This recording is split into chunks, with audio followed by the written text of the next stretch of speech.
Pomidores bordoti შეწამლაზე ვიდეო რომ დავდე, მიუხედავად იმისა, რომ მაქსიმალურად ვეცადე მოკლე ვიდეოში გასაგებად ამექსნა ყველაფერი, მაინც ათობით პირადი შეტყობინება და ასობით კომენტარი მივიღე სხვადასხვა შეკითხვებით.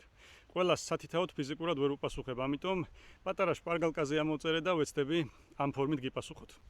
ხო, დასაწყისში იმას ვიტყვი, რომ მე ბოტანიკოსი არ ვარ და მხოლოდ საკუთარი გამოცდილება შემიძლია გაგიზიაროთ. თავს არ ვდებ იმაზე, რომ სამდე მართალი ვარ და ჩემს იქით მეტი სიმართლე აღარ არის. პირველი შეკითხვა, რა დროს შევწამლოთო? აუცილებლად ან დილით, ან საღამოს შუადღითი დააზიანებთ ფოთოლს. ნაყოფის დროს თუ შეიძლება შეწამლაო, დიახ, ნაყოფის დროსაც შეიძლება შეწამლა. ყვავილს ხომ არ დავაზიანებ თუ არა, არც ყვავილს არ დააზიანებთ. ჩემთან ყოველ შემთხვევაში არ დაზიანებულა და არც თქვენთან დაზიანდება თუ დოზებს სწორად დაიცავთ. რამდენჯერ უნდა შევწამლოთო? მე ყოველი წვიმის შემდეგ ვწამლავ. დანარჩენი ინსტრუქციასაც წერია და შეგიძლიათ ინსტრუქციითაც იხელმძღვანელოთ. კირი თუ უნდაო, ბორდო თავად შეიცავს კირს, კირი არ უნდა, კირი მხოლოდ შაბიამანის დროს შეგიძლიათ გამოიყენოთ. ფოთლები ხმება და რა უშველოთო? ფოთლები რომ ხმება, იმიტომ წამლავ ბორდოთი.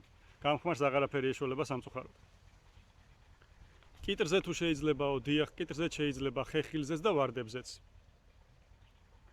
ფაროსან და მატლს რა უშველოთო? ფაროსან და მატლს ბორდოთი ვერ უშველით, ამისთვის პესტიციდები არსებობს.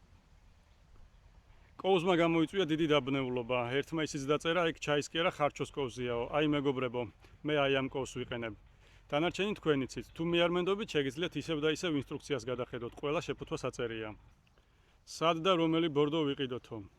აგრომაღაზიაში, ხარისხებში ვერც მე ვერ ვერკვევი, რაც ხელში მომხდება, იმას ვყიდულობ. და დოზირებაზე იყო ისევ და ისევ შეკითხვები, 5 ლიტრაში რამდენი ჩავყაროთ, 10 ლიტრაში რამდენი ჩავყაროთ, 16 ლიტრაში რამდენი ჩავყაროთო? მეგობრებო, მე ისევ და ისევ გეუბნებით, 1 ლიტრაზე 1 ჩაის კოვს ვიყენებ. დანარჩენი ინსტრუქცია აწერია და შეგიძლიათ იხელმძღვანელოთ. ჯერჯერობით სულ ეს იყო. ყველას წარმატებულ წელს, უხ მოსავალს და ყველაფერს საუკეთესოს გისურვებთ.